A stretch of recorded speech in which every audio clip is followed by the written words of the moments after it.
habla es televidente de Página Abierta con la Historia. Página Abierta con la Historia, su programa semanal en el que analizamos temas históricos. En esta ocasión, doña Diana no está con nosotros, pero tenemos a la presencia de un invitado que nos engalana con su presencia de vez en cuando. Gracias. El señor Virgilio Gotro Piñeiro. Saludos, Virgilio. Bueno, hola, Bienvenido a Página Abierta con la Historia. En este año 2018. Caramba, tenía mucho que no venía por aquí, Virgilio Gotro. Exacto. Bueno, en la ocasión con Virgilio vamos a conversar más ampliamente sobre los temas que la semana pasada anunciamos que desarrollaríamos en el programa, y eran unos 4 o 5 programas dedicados a la región suroeste. Con Virgilio dedicaremos 1 o 2 programas para que analicemos a esa Barahona del siglo XX que tanto pues se transformó y de tanto impacto en toda la región Enriquillo, recordando que en su momento Barahona fue precisamente la provincia de toda la región, ¿verdad? Sí, eso. Pero como siempre en este primer segmento nosotros pues tenemos que hablar de otros temas. Y tenemos en la palestra el Seminario de Historia Local en Barahona, señor Gotro. Exactamente, sí, patrocinado por la Academia Dominicana de la Historia, auspiciado realmente. Auspiciado. Sí, y te cuenta con el apoyo de diferentes personalidades, sí, e instituciones. Claro, el seminario que se va a celebrar el próximo sábado 10 de marzo en el Salón Luis Díaz de la Universidad Católica Tecnológica de Barahona. Sí. Yo pensaba que era Luis Díaz el intérprete, pero realmente es un sacerdote que se llama Luis Díaz. No, me imagino. Me lo aclararon ahora realmente. Porque la mayoría de los salones de Bucateva responden a los nombres de sacerdotes. O de promotores de la institución, como el caso de Rafael Díaz Vázquez, que fue de los impulsores de esa unidad académica de tanta repercusión ahora mismo entre la juventud de la región en su conjunto. Claro que sí, este seminario que tendrá lugar pues este 10 de marzo, se enmarca dentro del programa de seminarios de historia locales que viene desarrollando la academia desde hace varios años y que ahora la ha retomado con la presidencia de Muquien, Adriana San, como parte pues de la divulgación de la historia que se está realizando en todo el país. Aquí en la ocasión no se trata solamente de un evento dedicado a Barahona. Exacto. Sino porque abarca pues temáticas regionales que vienen pues a permitir dar una visión más global, más amplia de lo que es pues la historia regional en sus diferentes contextos. Y usted tiene una participación en ella, don Virgilio. Sí, es relevante lo que tú acabas de mencionar en materia de alcance regional, porque hablamos de el azúcar está en 3 provincias, las sembradas de caña. Sí, así es. Rellenas de batalles, de rieles. Diga cuáles son las 3 provincias: Bauruco, Independencia y Barahona. Tienen caña, tienen rieles, tienen permanentemente locomotoras ululando por todo el valle de Neiva. Está también el caso del café, que está en todas las montañas de la región Enriquillo. Sí. Y las maderas están también en todos los bosques. Claro. Y que las tradiciones orales sitúan que fue por Panzo, precisamente por Neiva, por donde entró el café a la parte del este de la isla española. Exactamente. Sí. O sea que realmente, aunque se ubica a Barahona realmente como el polo del seminario, realmente tiene un carácter regional, realmente. Claro que sí. Como tú señalas, en el pasado la provincia de Barahona abarcaba las cuatro provincias. Así es. Entonces, ahora lo que hemos querido, especialmente tú con el diseño del programa, es abarcar completamente, que haya una visión regional en la zona. Tenemos algunas imágenes, don Virgilio, que vamos a ir pasando durante todo el programa, precisamente sobre la ciudad de Barahona. Sí. Porque vamos a hablar de Barahona del siglo XIX. Vamos a pedir a nuestro director que las puede ir dejando un poquitito más en pantalla, o pasarla también a partir del segundo segmento. Correcto. En lo que ya estemos enfocados básicamente hablando de Barahona. Pero don Virgilio, mire, ven aquí, para que vengamos aquí, director. Como parte de la dinámica del programa, hace un tiempo que estamos analizando en el primer segmento al público una serie de libros para ambientar básicamente sobre la bibliografía histórica y cultural dominicana. Exacto. Y en esta ocasión, como estamos hablando de Barahona, hemos decidido traer algunos de estos trabajos para darlo a conocer como parte de la historiografía y de la cultura varonera. Lamentablemente, la historiografía varonera es bastante amplia, hay unos 7 u 8 libros de historia solamente, sí. Y de poesía, y de cuentos, ni se diga. Sí.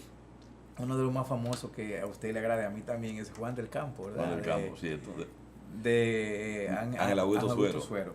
Pero en una ocasión yo les traje a nuestro público las obras completas del ensayista, cuentista, historiador, poeta, folclorista, de todo. Sí. Sócrates Nolasco. Claro, un gran intelectual completo. Y pues, bueno, estas son las obras completas, por lo tanto, es una edición que realizó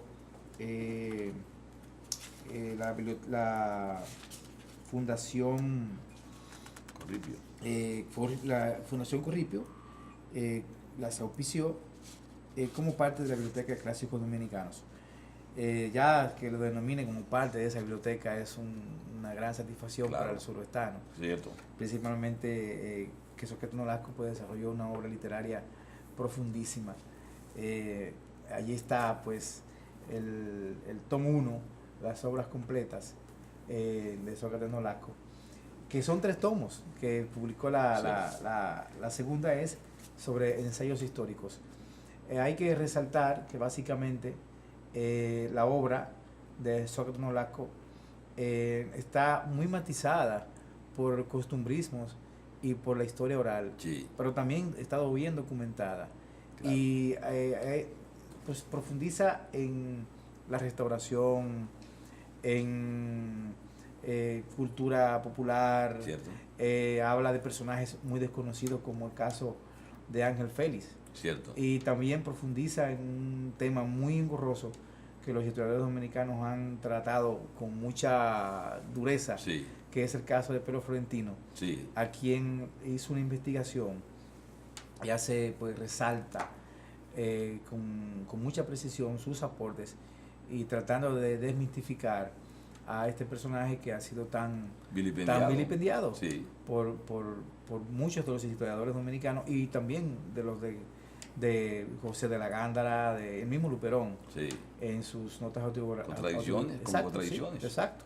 Propias de la guerra. Tomando en cuenta que él, cuando a él le ordenaron que matara a Luperón, él no lo mató, no lo asesinó, no lo fusiló. Exactamente. Y la Gándara siempre lo vio como un enemigo. O sea, realmente el vilipendio que se le dio a Florentino, pues tuvo de la mano con su accionar. Cierto. Naturalmente. Pero también hay que resaltar que Nolasco, en sus cuentos cimarrones y en sus cuentos del sur, hace unos profundos análisis sobre la temática del suroeste y sobre la vida suroestana. Hay algunos pasajes interesantísimos en el que pues retrata mucho la vida y cómo el sol del suroeste, la tierra, ¿verdad? El clima, claro. Ha permitido forjar. Se sitúa al lado de Rafael Damirón, sí, y de otros escritores como esos grandes cuentistas del sur. Sí. Enhorabuena, Sócrates Nolasco. Es bueno mencionar, ahora que tú citas a Sócrates Nolasco, que él es una persona, aparte de su ámbito de la pluma, era una persona muy práctica, al punto de que Horacio Vázquez, en su proyecto de dominicanizar la frontera, que siempre fue una gran preocupación desde los españoles, de crear cinturones contra los franceses. Entonces, cuando el presidente Horacio Vázquez se traza la política de hacer asentamientos humanos en esa zona abandonada de Pedernales, a quien designa precisamente él es a Sócrates Nolasco. O sea, Sócrates Nolasco dirige el primer asentamiento de la colonia de Pedernales. De la colonia de Pedernales. La organiza, la mantiene y a base de un arduo trabajo y su gran presencia en esa zona consigue que gente de Duvergé, de Polo, de Cabral y de esas montañas y también de Barahona se dirijan precisamente allá hacia la colonia que se forma en Pedernales. Dicho sea de paso, en 1928 no había carretera que comunicara a Barahona con Pedernales. Exactamente. Era por barcos. Exacto, y entonces... Y por las montañas. Claro. Por las montañas, rumbo de Duvergé. Pero como era un viaje difícil para llevar a la gente, inclusive, desde la capital y como no había todavía comida sembrada allá todavía, iba a un barco a llevar comida con regularidad allá. Es un situado de alimenticio. O sea, fíjense lo duro que fueron las condiciones en las cuales Sócrates Nolasco levantó esa colonia, que realmente fue el huevo del cual nació la comunidad hoy de Pedernales. Claro que sí. Y sabe que, don Virgilio, Sócrates Nolasco, que nació en el siglo XIX y vivió sus primeros años en Enriquillo, tuvo la oportunidad de hacer entrevistas y de abrevar, ¿verdad? De muchos de esos ancianos ya que habían participado en la guerra de independencia, en la guerra de la restauración, y precisamente los convirtió en documentos. Estas informaciones, al igual como hizo José Robert, estas informaciones pues permitieron sustentar muchas de sus obras, de sus cuentos, claro, y de sus narrativas históricas.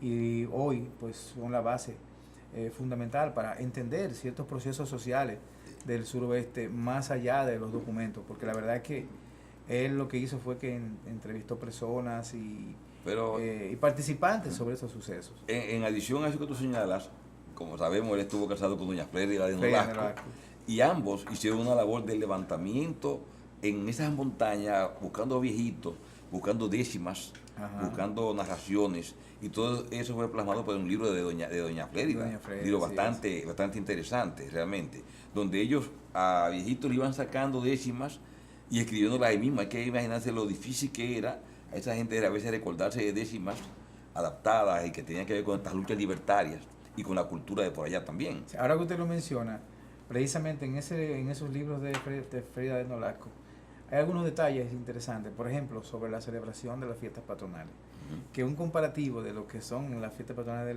de hoy versus lo que eran las de ayer, pues nos damos cuenta el abismo que se ha venido creando, ¿verdad?, en estas celebraciones culturales y religiosas, que son básicamente religiosas, pero que hoy son básicamente de fiesta, de jolgorio, etcétera, etcétera, etcétera. Hay que decir, don Virgilio, que para cerrar ya con la presentación de la obra, que el sur es uno de los espacios geográficos en donde lamentablemente se ha escrito poco.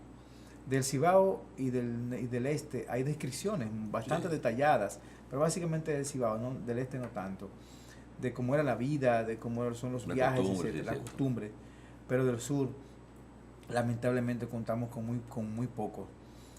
Algunos escritores de Neiva, algunos escritores de Barahona, muy pocos que se han encargado de esos rescates, no, y también es culturales. Gente también que salió a hacer recorridos de inventarios, de recursos naturales, de recursos intelectuales, y ver los pueblos. Cuando llegaban al sur, que realmente quedan extenuados, y coger hacia Barahona después, atravesando unas montañas agrestes llenas de espinas, más los ríos que había en aquella época todavía, y las guerras, más la inseguridad, ¿verdad? Todo eso determinaba que mucha gente no se aventurara a coger hacia allá. Por eso hay muchas descripciones que cuando uno las busca en los libros de la República, muy detalladas para alguna zona y poco detalladas para el sur. Yo le voy a poner dos ejemplos. Samuel Hazard, en su libro Santo Domingo, su pasado y su presente, se quedó en Asua. Exactamente. No pasó de Asua. Y esa actuación, o sea, ese limitante que le generó la guerra en el 1870, impidió de alguna manera que él nos legara, siguiendo su modelo, no porque no estoy haciendo un determinismo histórico, sino siguiendo su modelo de otros escenarios, nos legara algunas imágenes de lo que era la Barahona de la época, los ríos, los lugares, como él lo hizo con Asua, con Santiago, con La Vega, con todas partes donde visitó. Y no fue único, porque también el ingeniero Acevedo, creo que Antonio Acevedo, un gran ingeniero que trazó las carreteras dominicanas, que todavía hoy se mantienen esos trazados. Hacia 1919-20, por ahí, ¿verdad? Por ahí, sí, exactamente. Él hizo un documento, bueno, hay 2 libros sobre él, que lo editó el Archivo de la Nación, sobre esos recorridos. No pasó. Y por Barahona no pasó realmente, porque se encontró con el río Yaque del Sur ahí y tuvo que pasar con bueyes y fue un desastre. ¿Sabe quién? También no pedimos esa descripción de parte de él. ¿Quién estuvo en el sur y hizo algunas fotografías, pero esas fotografías parece que se perdieron y se conservan muy pocos? El ingeniero Alfredo Bonpensier, sí, que estuvo por allá, hasta por Duvergé. Claro. Y él estaba detrás de medir y de más o menos trazar la línea del ferrocarril que se pretendía construir, Barahona bordeando el lago. Sí, bordeando el lago, sí. Pero él hizo muchas fotografías, lo que pasa es que solo se conserva una o dos. Hay una de Duvergé de comienzo de siglo que a él se le atribuye, claro, que es una tal vez de las pocas. Y tal vez hayan por ahí muchísimas más que no conocemos. Sí. Hay algo, escúchame, Werner, que había que decir también para cerrar ya lo de Sócrates Nolasco. Hay dos cosas. Una es que cuando en 1915 se decide traer los restos a la República Dominicana, a nuestro país, de José María Serra, que estaban sepultados en Puerto Rico, en Mayagüez.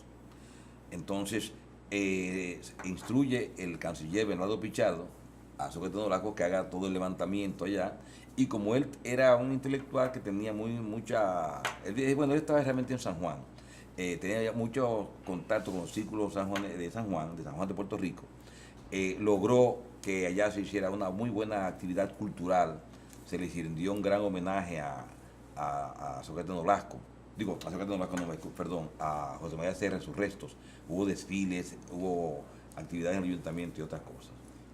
Bueno, don Virgilio, hay que resaltar que, mire, mi querido amigo nos acaba de traer un café, un camarógrafo, que no lo enfoca el camarógrafo, don Virgilio. Hay que resaltar también que Sócrates Nolasco estuvo en Puerto Rico. Claro. Y tuvo mucho contacto con la intelectualidad puertorriqueña. Eso mismo, sí, exacto. Lo que nos legó, lo que es parte de sus escritos, de los ensayos literarios que aparecen aquí en el tercer tomo de las obras completas.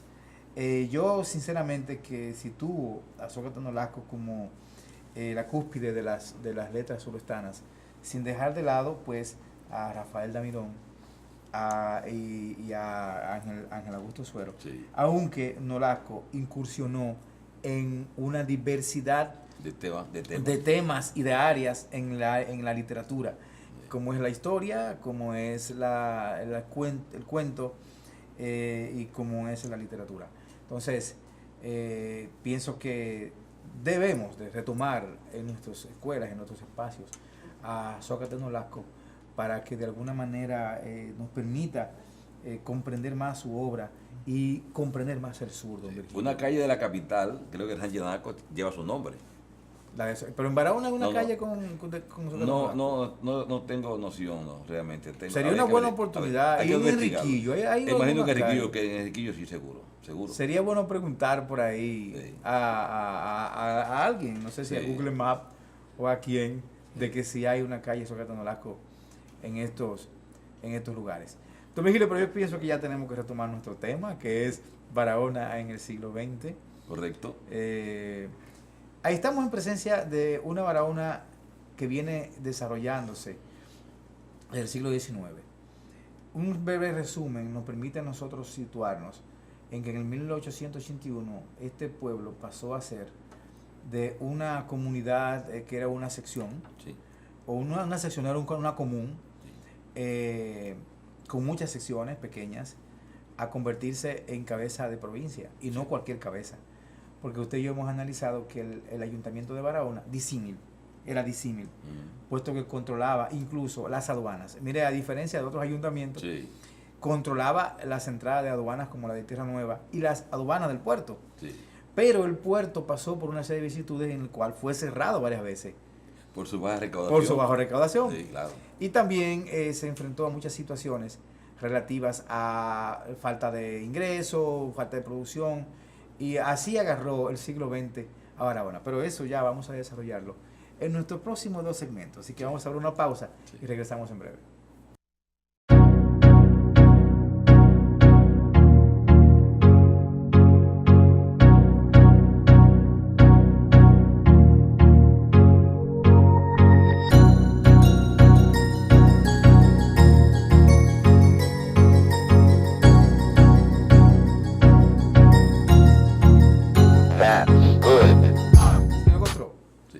Barahona en el siglo XX.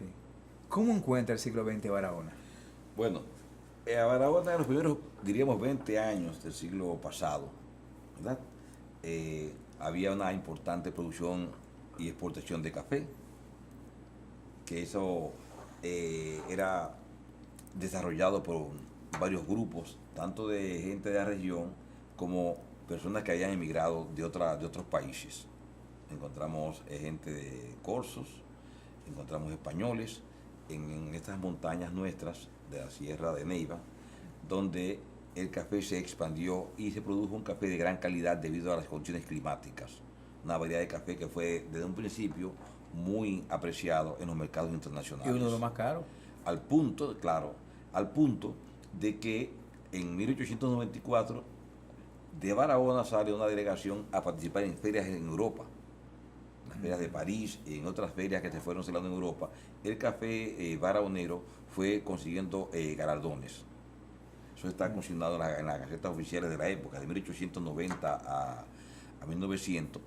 Barahona siempre estuvo presente con su producción de café. Pero básicamente era un productor que tenía la vanguardia o varios productores. Bueno, en esa época se sonaba más Luis del Monte. Don Virgilio, aquí tenemos la Barahona Wood Company. Esta era productora de roldanas. Sí. Y producía muebles también. Producía muebles. A comienzos de siglo, en el periodo que usted señaló. Correcto. Inclusive, esa empresa producía muebles que hasta el ayuntamiento y otras oficinas públicas compraban, más el sector privado. No era únicamente roldanas, sino que también producía Pero muebles. ¿por qué no le explicamos al público qué es una roldana? Bueno, roldana era una rueda de una madera dura, en este caso el guayacán, que se utilizaba como si fuera especie como de caja de bola, en las hélices de los barcos. Así que inclusive en la Segunda Guerra Mundial se produjo muchas roldanas. Lo único que como era un producto estratégico, no figuraba en las estadísticas nacionales. Si nuestro director nos puede poner la imagen anterior para ilustrar un poquito y dejarla ahí un momentito en lo que el señor Locotro avanza, porque ahí hay una imagen interesante. Aquí hay una exportación de plátano que usted no ha mencionado, pero me imagino que está dentro de su derrotero. Exactamente, sí. Como se ve ahí claramente está la producción de plátano, y un poco a la derecha se nota, donde se ve la figura del caballero, del señor que está ahí, se notan unos troncos de madera. ¿Que todavía se exportaba madera? No, entonces, que se exportaba madera activamente en esa época. Pues es una foto que corresponde a 1920, por ahí, más o menos. No, 20, por ahí, en esa década. El muelle pequeño, sí, todavía estaba bien pequeño, antes de que le hicieran lo que se llama profundo, cuando arrancó el ingenio Barahona. Sí, pero don Virgilio, sin embargo, la gran pregunta, hasta ahora nosotros tenemos la idea de que lo que más impulsa a Barahona es el ingenio, ¿es así? ¿O el café tuvo incidencia en este inicio comercial y impulso económico de Barahona? Bueno, realmente, como mencionamos hace un rato, estaba el café en primer plano, obviamente, los primeros 20 años, antes que arrancara el ingenio. Estaba también la madera. Habían unas cuantas pequeñas empresas agroindustriales, el comercio en general, que muy activo en todo el valle, también motorizaba no solamente a la ciudad de Barahona, sino también al resto del valle de Neiva, donde Cabral en ese momento era prácticamente el hub. O sea, Cabral era en ese momento el centro económico, donde afluían capitales, mercancías y comerciantes. O sea, entraban y salían. Cabral era un gran centro de distribución en ese momento. Hasta que llegó entonces el ingenio Barahona. El ingenio Barahona. Sí. Es una imagen hermosa simplemente de la bahía. Y hay que mencionar también. Al fondo está Punta Inglesa, ¿verdad? Sí. Los barahoneros tienen que estar evocando esta imagen. Exactamente. Hay también que consignar que había también cierta actividad ganadera, que esa actividad ganadera se basaba en la exportación de ganado, y especialmente hacia Haití. Habían por las montañas, habían unos senderos por los cuales se exportaba hacia el mercado haitiano, que tú señalas en tu libro, claramente, de que el ayuntamiento lo perseguía y vio en eso también una fuente de ingresos, en regularizar el comercio de ganado. Estaba también implícita una fuente de dinero que buscó el ayuntamiento. Sí, hay que decir también, don Virgilio, para engrosar su posición, que en Cabral, hacia 1910, se instaló una tenería, una curtidora de pieles. Qué bien. De los Curi, que fueron de los inmigrantes que usted señaló, sí. Y se enmarca también dentro de lo que indicó que Cabral era uno de los centros principales de comercio y de acopio. porque existía esta tenería cercano al río Isabela, era necesario estar cerca de un río. A curtidora de pieles, habían 2, y también había varios alambiques. Exactamente, ahí quería mencionar que tú en tu libro también señala eso, de la cantidad, una gran cantidad de alambiques diseminados, porque había muchos cañaverales dispersos, muchos cañaverales, y también se producía raspadura. O sea que realmente una cosa va juntas con la otra, donde va la caña hay raspadura y hay alcohol. Sí, hay alcohol. Se bebía mucho. Sí, entonces todo eso realmente es lo que conformaba en esos 20 años la dinámica barahonera realmente. Pero impacta en la... Barahonera me refiero a Barahona ampliada, pero sobre todo en el Valle hablamos de Barahona como región. Sí, como región. Sí. Pero impacta ya en la ciudad. Este movimiento de estos años impacta en su transformación. Podemos situar que el inicio de la transformación de Barahona no inicia con el ingenio, o sí inicia con el ingenio, don Virgilio. Bueno, hay fotos, no sé si estarán ahí publicadas, en que ya se ve en 1910, 1916, 1914, 15, se ven una serie de edificaciones ya de 2 niveles en madera, antes de la llegada del ingenio, realmente. Ahí vemos, hay una foto que está por ahí del parque central ya con su, ¿cómo se llama? Con su torre de lámparas. ¿Cómo es el nombre de su nombre que le puso, se le ponían en la época? Bueno, los faroles. Los faroles, sí. Bueno, una especie de columna con unos faroles realmente tiene su parque. O sea que realmente hay una foto de 1909 también que se ve claramente una calle ya bien trazada, realmente, aunque todas las casas son techadas de palma, por supuesto, por la época. O sea que realmente el ingenio encuentra esa aldea, vamos a decirlo así, ese poblado en crecimiento realmente, en proceso de desarrollo, porque ya había para la época 30, 40 o más productores relevantes de café, realmente. De la producción de café. Ya para la década del 20 habían. Sí, claro. O sea que realmente, inclusive en 1930, que se hace una convocatoria para la primera asociación de cafetaleros, realmente ya había una cantidad relevante de productores de café. Hay un censo de 1893 que está en el libro de Joaquín Peláez, donde se menciona la cantidad de tareas que hay sembradas, la cantidad de matas inclusive por tareas que había en la época. O sea que realmente eso creó un movimiento, una dinámica comercial relevante. Y ahora vivían llegando goletas que se fondeaban en estos mismos fondeaderos que salió hace un momento, para colocar el café, o sea, subir el café. Bien, entonces, café. Después del café.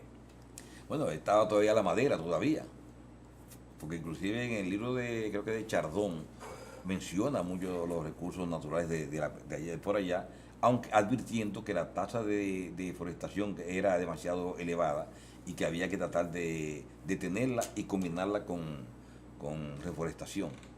O sea, eso ya lo apuntaban inclusive algunos visitantes anteriores también, viendo la forma indiscriminada en que se estaba desmontando esas montañas. De hecho, bueno, podemos verlo hoy, como nuestras montañas surestanas han quedado prácticamente secas, sí, devastadas por la madera, y al punto de que no se ha podido recuperar.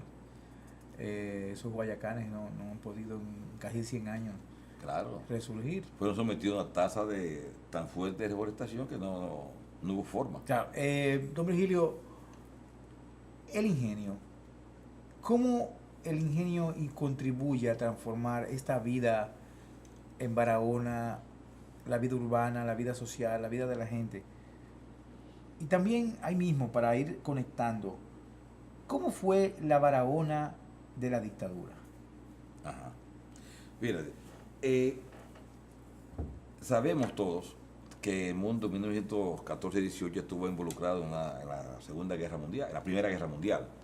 Entonces, las potencias, en este caso del área del continente americano, Estados Unidos, tras sus políticas de abastecimiento de materias primas, del ámbito militar, dentro de los cuales el azúcar forma parte de ese esquema estratégico.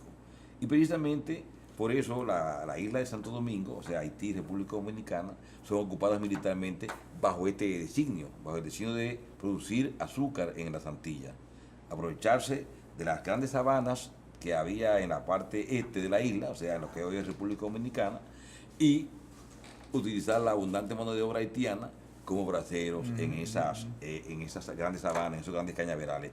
Razón por la cual inclusive el gobierno norteamericano dicta varias resoluciones específicas en materia de cómo se iba a manejar el proceso de traer aquí a los braceros haitianos, por qué lugares era que podían entrar, bajo qué condiciones sanitarias, inclusive había cuarentenas para los que tenían algún tipo de enfermedad o se sospechaba que podían tener una enfermedad contagiosa, y Estados Unidos es que regula el flujo. Inclusive hay una resolución del mismo gobierno de ocupación militar en República Dominicana que prohíbe que se sonsaquen a los braceros haitianos que vienen aquí a República Dominicana para que se lo llevaran para Jamaica o para otros países. O sea, vemos claramente cómo Estados Unidos en ese modeló bien clara su estrategia azucarera en República Dominicana. Aprovechar nuestros campos prácticamente vacíos y planos y usar mano de obra haitiana, ya que la dominicana. Lo que hizo en Barahona. Sí, en Barahona y prácticamente en todo el país, realmente. Sí. Pero Barahona fue de mucho impacto, don Virgilio, porque impactó el clima, la naturaleza. Claro. Obviamente hay como en toda explotación de tipo, diríamos, colonial, ¿verdad?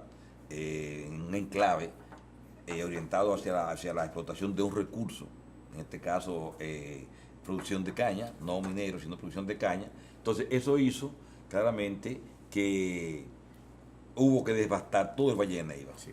Don Virgilio, pero de este y otros temas vamos a continuar conversando en nuestro próximo segmento.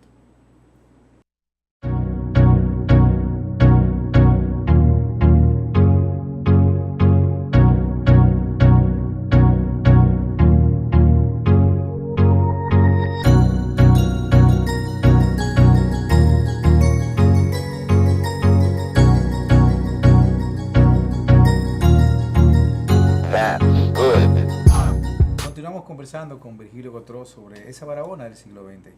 Ya hemos visto cómo este café fue el primer producto de naturaleza que comienza a impactar en su transformación y luego la llegada del ingenio ya comienza, ¿verdad?, a dar un giro. Hay otros renglones después del ingenio, don Virgilio, ¿cierto? Sí, claro, obviamente.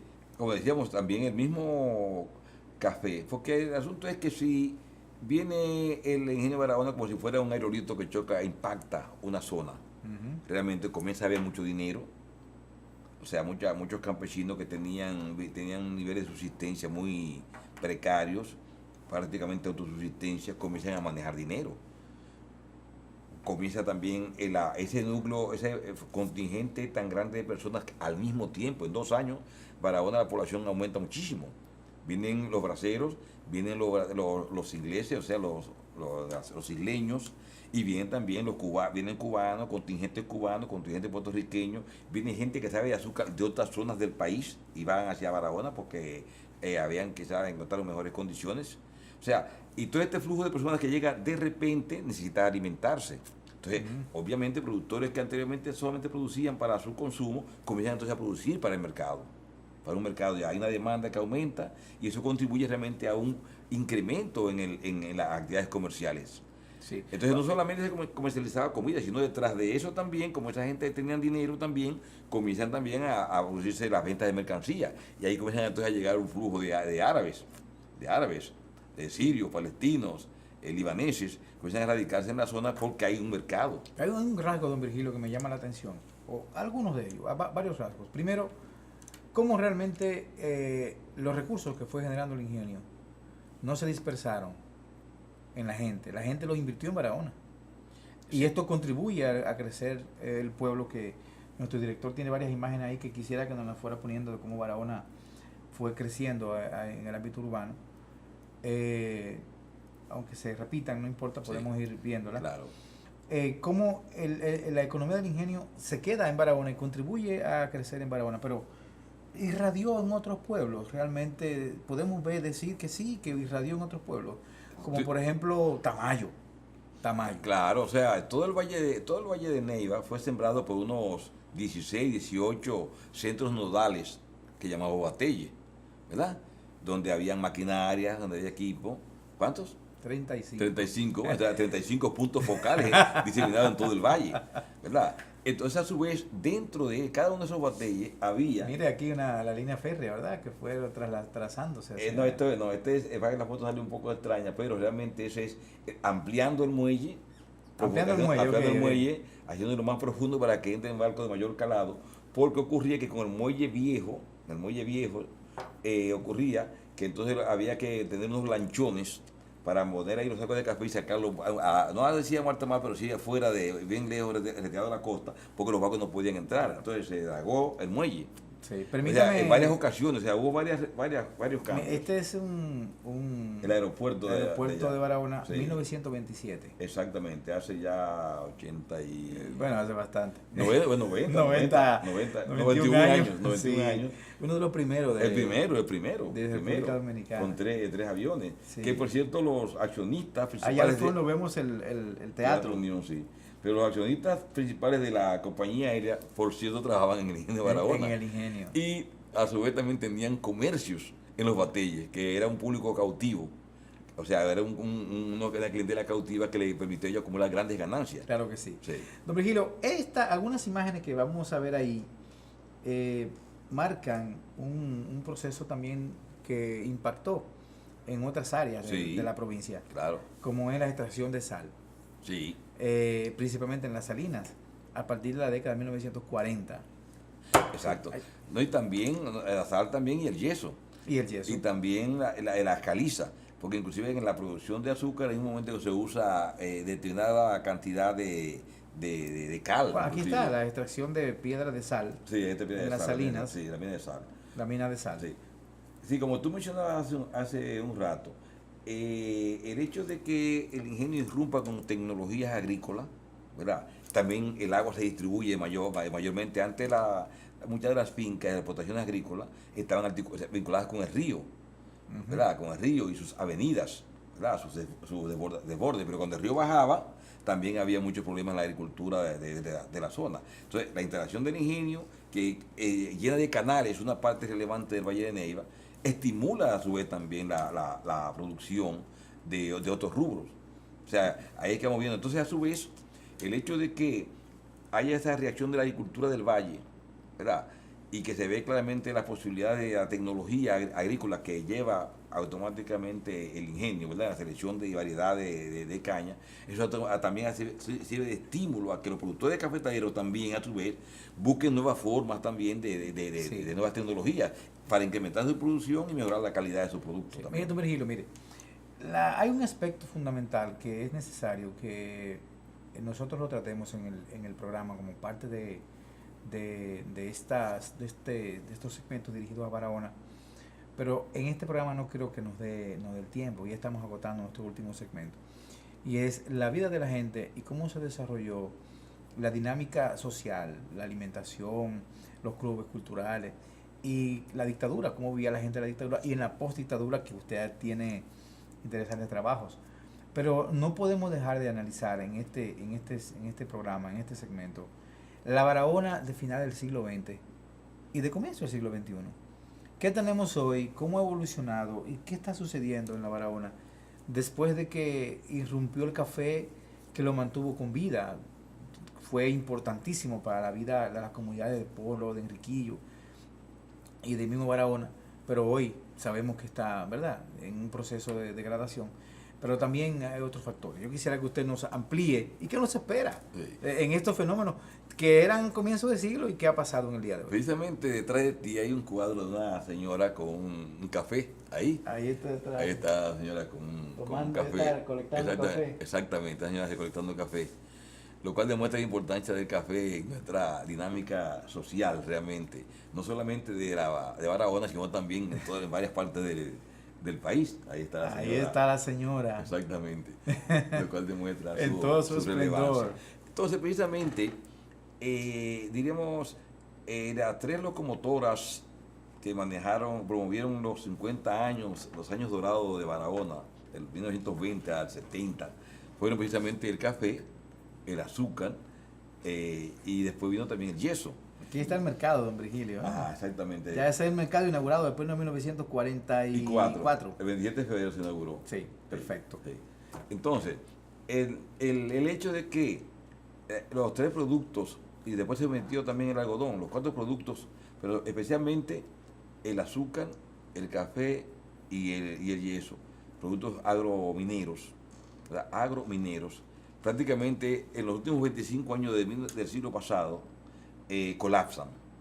El azúcar enfrentada con una serie de sustitutos, ¿verdad? Como el JRMF, jarabe de maíz rústico fructosa, otros tipos de edulcorantes que van surgiendo, la producción de Brasil, la producción de otros países, naciones que anteriormente no producían azúcar, que comienzan realmente a producir y a participar en el mercado, o en algunos casos a hacerse autosuficientes en eso. Vino esta campaña de hacer ejercicios, recordemos los ejercicios, a consumir y menos gimnasio, la gente comienza a consumir menos azúcar, menos bebidas endulzadas, y viene toda esa cultura de gastronómica, de dile no al azúcar. No, y también el Virgilio que, digamos, ordeñaron, mucha gente le sacó recursos.